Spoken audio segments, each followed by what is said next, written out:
Attorney General William Barr says law enforcement officers were already moving to push back protesters from a park in front of the White House when he arrived there Monday evening, and he says he did not give a command to disperse the crowd, though he supported the decision. Barr's comments in an interview with the Associated Press on Friday were his most detailed explanation yet of what unfolded outside the White House earlier this week. They come after the White House and others said repeatedly that the Attorney General ordered officers to clear the park.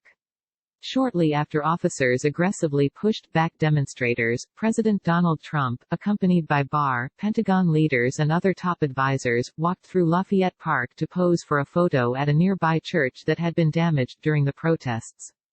The episode played out on live television and prompted an outcry from some Republicans and former military leaders, including General Jim Mattis, Trump's first defense secretary.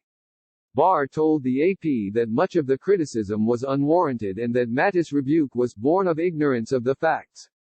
Still, administration officials have spent much of the week trying to explain how the situation escalated and why smoke bombs, pepper balls and police on horseback were needed to clear the largely peaceful crowd.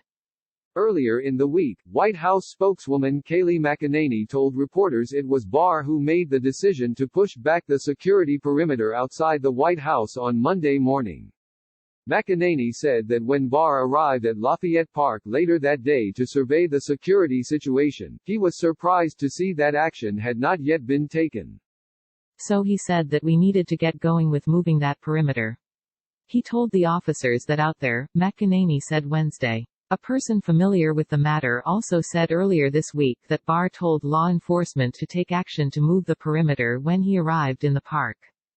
On Friday, Barr told the AP that both he and U.S. Park Police were in agreement on the need to push back the security perimeter. He said he attended a meeting around 2 p.m. Monday with several other law enforcement officials, including Metropolitan Police Chief Peter Newsham, where they looked at a map and decided on a dividing line. Under the plan, the protesters would be moved away from Lafayette Park and federal law enforcement officials and members of the National Guard would maintain the perimeter line, Barr said. Barr said the plan was supposed to be put into action soon after the meeting, but additional officers and National Guard troops had to be called in because of a high number of officers who had been injured throughout the weekend. It had not yet been implemented when he arrived at the park later in the evening and the crowd had grown much larger than it was in the afternoon, Barr said. Still, he said he did not give the officers the orders to proceed, they were already in the process of doing so when he showed up. They told me they were about to make the announcement and I think they stretched the announcements over 20 minutes. During the time I was there, I would periodically hear announcements, Barr said. They had the park police mounted unit ready, so it was just a matter of execution.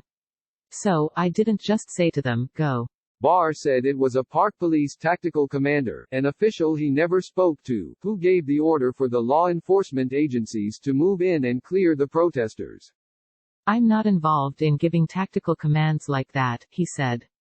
I was frustrated and I was also worried that as the crowd grew, it was going to be harder and harder to do. So my attitude was get it done, but I didn't say, go do it. Barr insisted there was no connection between the heavy-handed crackdown on the protesters and Trump's walk soon after to St. John's Church. The Attorney General said he had learned in the afternoon that Trump wanted to go outside, and said that when he went to the White House in the evening, he learned of the president's intended destination. Several different groups, including the Secret Service and Park Police, were involved in the pushback on the protesters. Members of the National Guard were present but didn't engage with the protesters, Barr said. Trump also threatened that night to deploy active-duty military forces to the states if local and state authorities could not adequately quell the demonstrations, which have occasionally turned violent. Mattis, who left the administration in 2019, said Wednesday that Trump was setting up a false conflict between the military and civilian society, and took particular issue with the show of force outside the White House. We know that we are better than the abuse of executive authority that we witnessed in Lafayette Square. We must reject and hold accountable those in office who would make a mockery of our Constitution, Mattis said.